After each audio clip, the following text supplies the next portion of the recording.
ఆగండి, ఆగండి, కొద్దిగా నా బాధ విని వెళ్ళండి. ఈ రోజు జనవరి 26. నన్ను అందరూ గర్వంగా చూస్తారు. ఈ రోజు నాకు దేశంలో ప్రజలందరూ ఎంతో దేశభక్తి చూపుతారు. కానీ ఈ రోజు తరువాత నా పరిస్థితి ఎలా ఉంటుందో మీకు తెలుసా?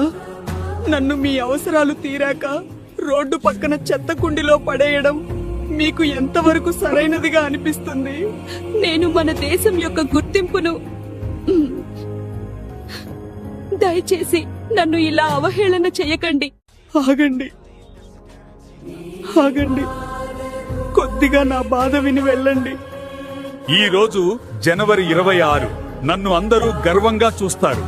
ఈ రోజు నాకు దేశంలో ప్రజలందరూ ఎంతో దేశభక్తి చూపుతారు.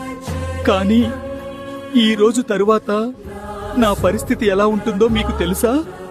నన్ను మీ అవసరాలు తీరాక రోడ్డు పక్కన చెత్త కుండిలో పడేయడం మీకు ఎంతవరకు సరైనదిగా అనిపిస్తుంది?